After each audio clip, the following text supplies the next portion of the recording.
¿Cómo les va? Buenas noches, bienvenidos a Debates. La figura del día de hoy, lunes, es José Gabriel del Rosario Brochero, el santo cordobés. Fue noticia mundial su consagración y nosotros estamos aquí rastreando su historia, su nacimiento, su desempeño como político, como sacerdote y como hombre de las máximas autoridades que tuvieron como fin mejorar una zona realmente retrasada de la provincia de Córdoba, los transerranos. Tras la sierra se sentía más de San Luis que de Córdoba, pero Cura Brochero los integró de una manera fenomenal. ¿Cuánto de él no sabemos? Lo vamos a descubrir hoy, aquí, en Debates. Hacía falta un carpintero, él era carpintero. ¿Falta un peón? Él es peón. Falta todo. Era todo. Era todo para nosotros. Son más de 60 los testigos que llegan frente a este tribunal. Con el frío, con el calor.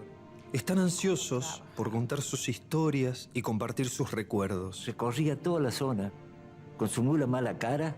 Iba a visitar los pocos amigos ricos. Iba para pedirle ayuda para todos nosotros. No para él, para todos nosotros. La Iglesia Católica revisa el legado de uno de sus miembros más singulares y polémicos. Ese era Brochero. Ese era Brochero.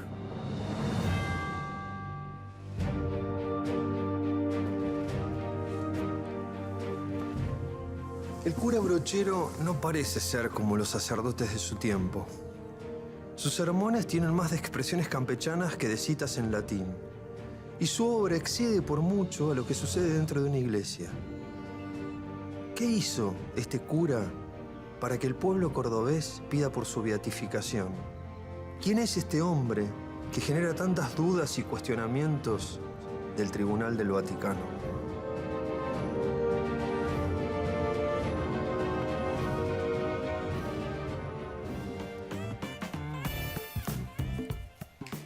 ¿Qué no hizo? Dicen sus fanáticos, sus seguidores, porque la verdad es que ha sido un gran hacedor y ha dejado una huella muy grande. Dijimos, vamos a indagar más aquí en Debates sobre el cura, hoy el santo cura Brochero. Están con nosotros Miguel Rodríguez Villafañe, investigador de la vida del cura Brochero, además de ser un gran jurista cordobés. ¿Cómo le va? Gracias, un gusto. Bienvenido, Así es. Bueno, y el padre Diego Montiel, miembro de la Fraternidad Sacerdotal Cura Brochero, que también ha estado siguiendo el rastro del santo cordobés toda su vida. ¿Qué tal? ¿Cómo les va? Buenas noches. Bienvenido. Bueno, la gente sabe que ya tenemos un santo, pero es bueno poder indagar, recordar, reafirmar los valores que había dejado entre sus cercanos y a toda la provincia de Córdoba y a toda la Argentina, por qué no decir hoy a todo el mundo, una personalidad como el cura Brochero, surgido prácticamente de la nada y que llegó hasta lo más alto, ¿no? Así es, así es. Él, en realidad, nos pone en un gran compromiso a los cordobeses, porque es el primer santo de la historia argentina que nació en Córdoba, estudió y se desarrolló en Córdoba, hizo su pastoral en Córdoba y murió en Córdoba. O sea, todo ese trabajo de santidad estuvo en Córdoba, lo cual nos compromete a nosotros con su trayectoria. Y a su vez pudo ser la síntesis de lo cordobés, ¿no? Un perfil, por ejemplo, yo siempre digo que el cordobés sabe hacer caridad con el alma, con su humor, porque hace que cosas a veces que son al menos no buenas o que al menos no son simpáticas, desde la chispa se disimulen. Y además era un hombre que todos quienes hablaban de él dicen que él siempre contaba chistes y amenizaba las cosas hasta la forma como encaraba su evangelio. Y tiene algunas anécdotas, algunas de las cuales están en un libro donde están todos los documentos que lo hicieron santo, que son muy graciosas. Le cuento, había un señor Funes que de Córdoba le pedía 5 caballos para unas señoritas que iban a ir a la zona de su actuación. Y él dice, mire, hay 25 razones y media por la cual no le puedo mandar los caballos. Primero, porque no tengo caballo. Obvio, las 24 y media restantes. Y eso estaba en su epistolar, lo cual hablaba de esa forma de ser. Fíjate que una de las cuestiones que a él lo cuestionaron mucho para ser santo era su palabra, por ejemplo, la palabra joder, que él usaba mucho. En el Vaticano lo observaron a ver qué quería decir eso, si era insultante, etc. Hubo muchos semiólogos, tuvieron que expresarse sobre eso. Porque él decía, oiga, ustedes no lo joden a Cristo, pórtense bien, si ustedes están robando ganado, lo están jodiendo a Cristo y sufre más. De esa forma, él llegaba de una forma muy directa y eso hacía que se lo entendieran sin muchas vueltas, ¿no? Empatía con la gente, ¿no, padre? Así es. También.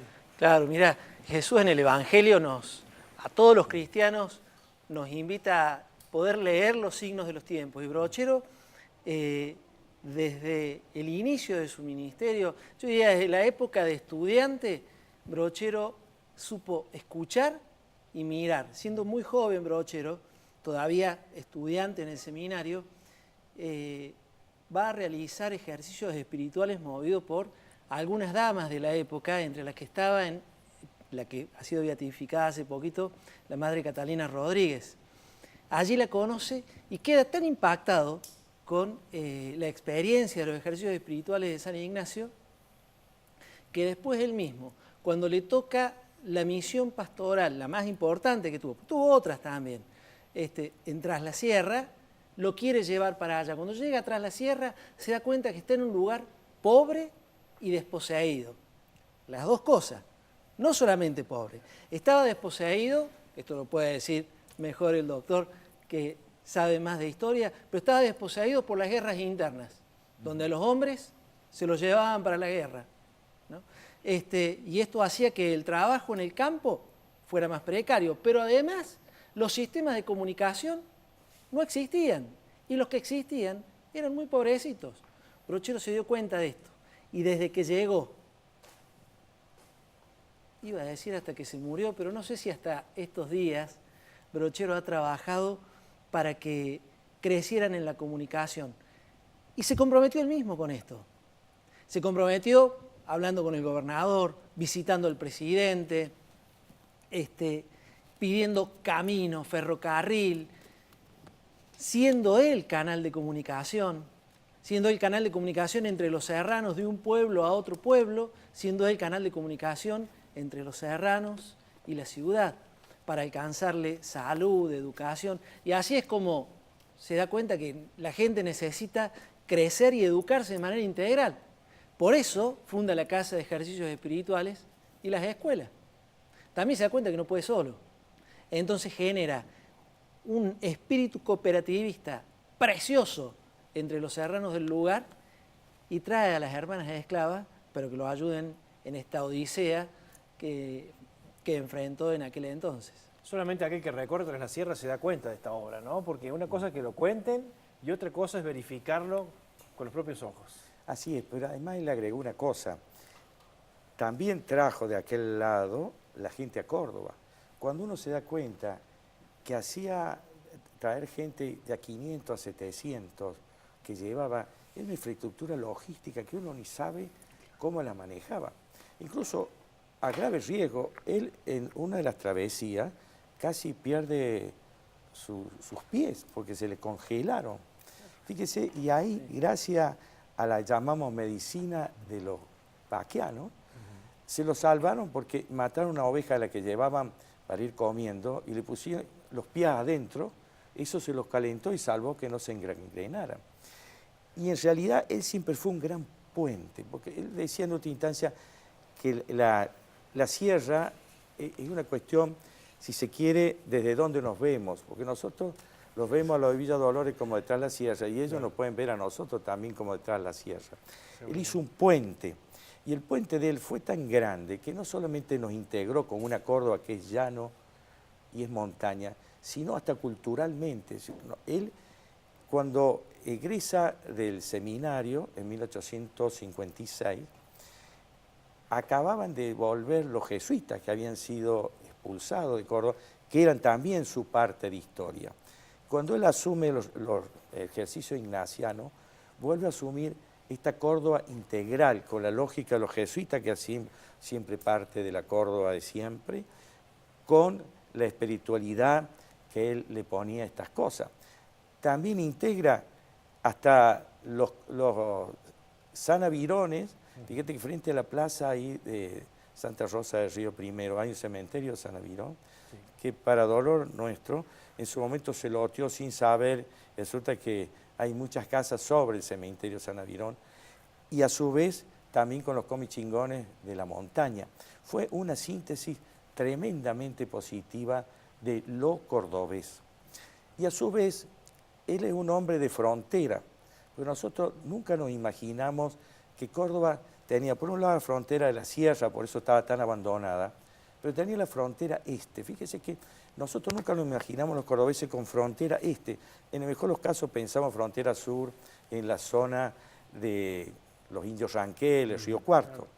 Resulta que de la época del virreinato había una serie de fuertes al este para evitar las invasiones de los indios del Chaco.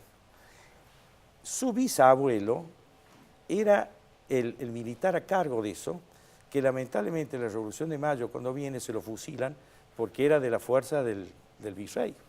O sea, él tiene José Antonio Brochero, su bisabuelo, fusilado por la Revolución de Mayo.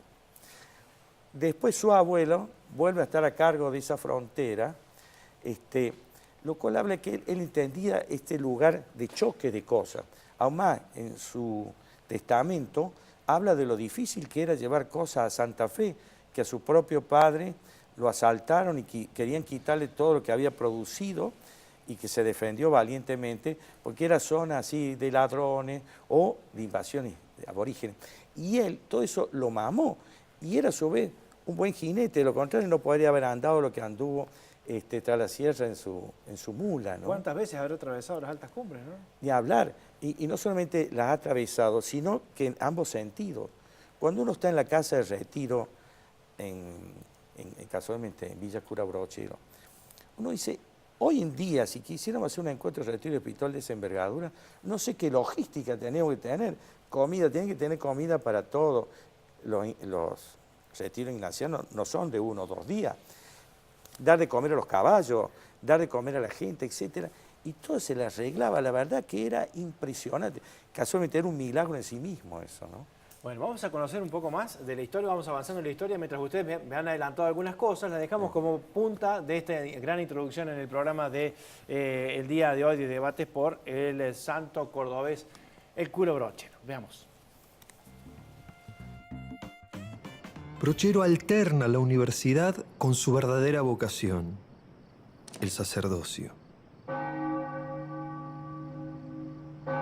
Asiste a la casa de ejercicios espirituales dirigida por los jesuitas y a los 26 años oficia su primera misa.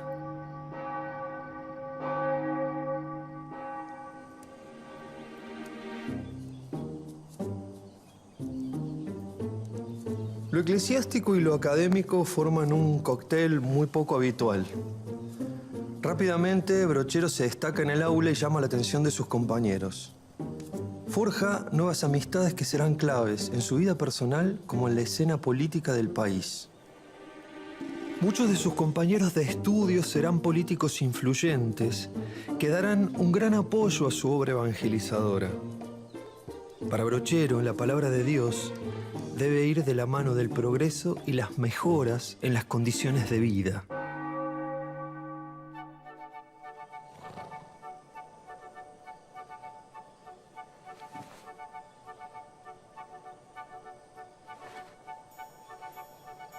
En 1867 se desata en Córdoba una epidemia de cólera que deja más de 4.000 muertos.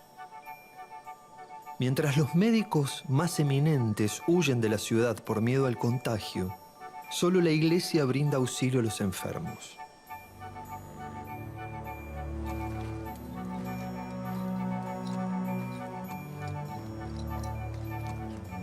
La epidemia confirma la vocación de Brochero, que abandona la comodidad de la catedral para internarse en las sierras.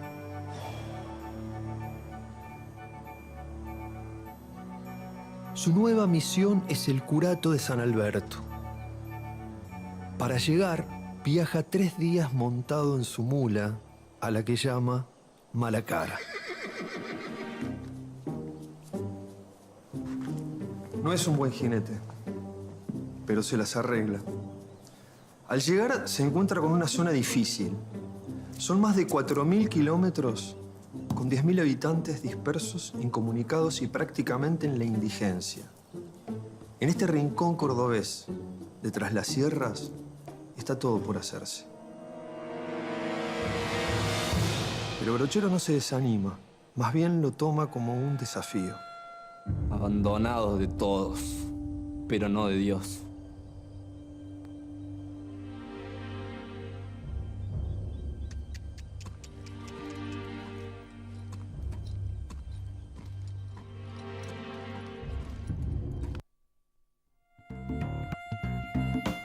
Irse de la comodidad de la capital, quizás, a encarar un desafío, el más grande de su vida y que lo hizo tan célebre, ¿no?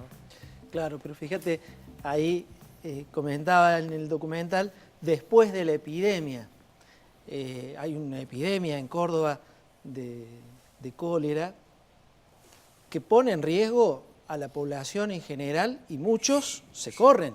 Se van. Brochero y a algunos otros, Catalina Rodríguez también, imagino yo que no estarían solos. En vez de irse, de cuidarse, de protegerse, asistieron a estos enfermos.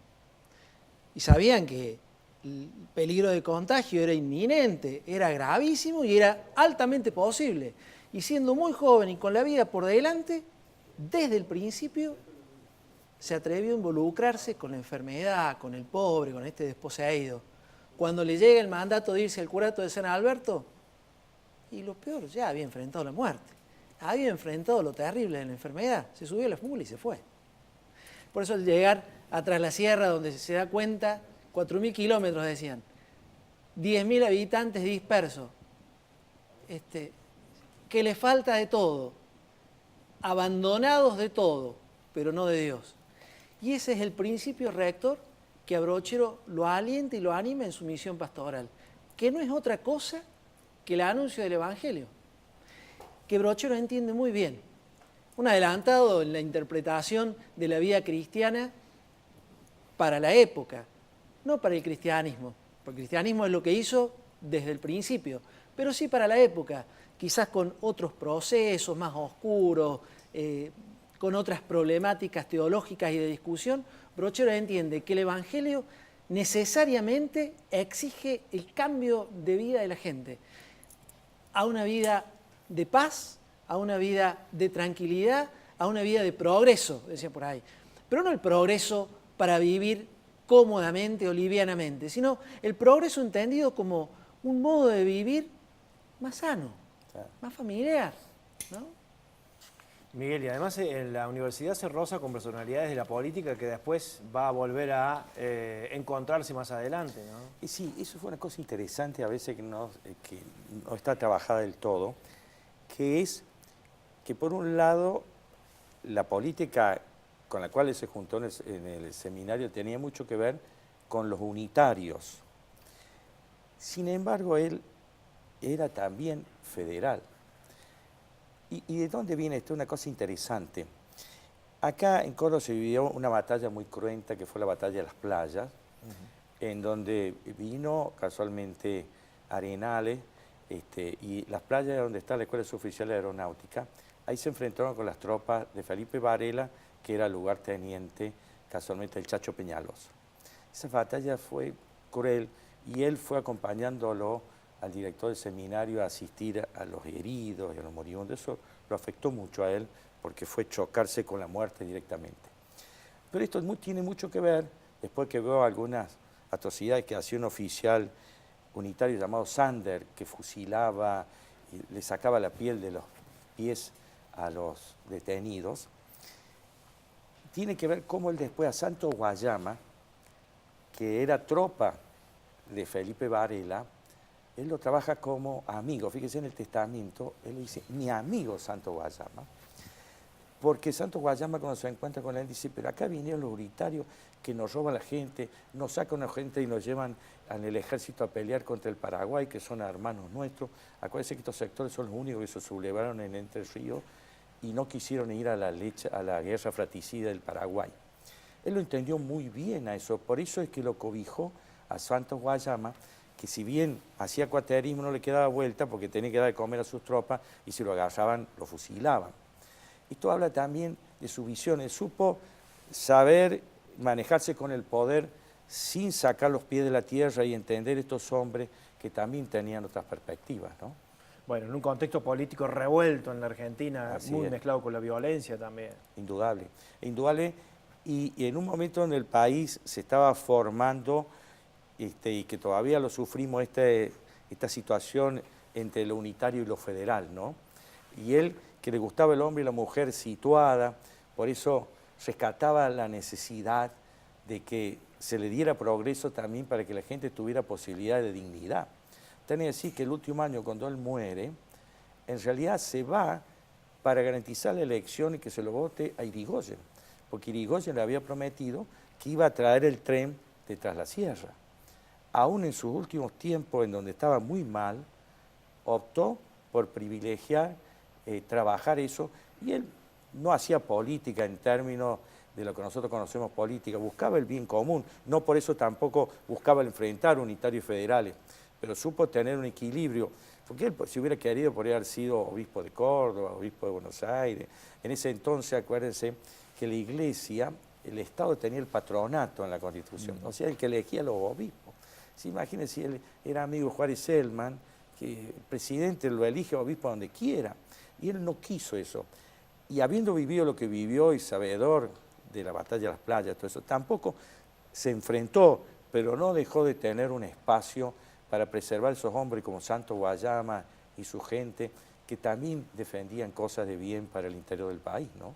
Este gesto de ser distinto, esta capacidad de ser distinto, sorprendería no solamente a los fieles, sino también al mismo clero, ¿no? Claro, y por eso Brochero tenía entre sus pares algunos que no le tenían mucho afecto. Hay una anécdota de un cura vecino que llega a Tras la Sierra después que él, párroco también, de la parroquia vecina, y una pareja le pide a Brochero que los case porque los conocían ya de tiempo, y cuando Brochero llega al lugar, el cura le manda una cartita diciéndole que no le permite hacer el casamiento ahí. Canónicamente no lo podía hacer. Tampoco se revela.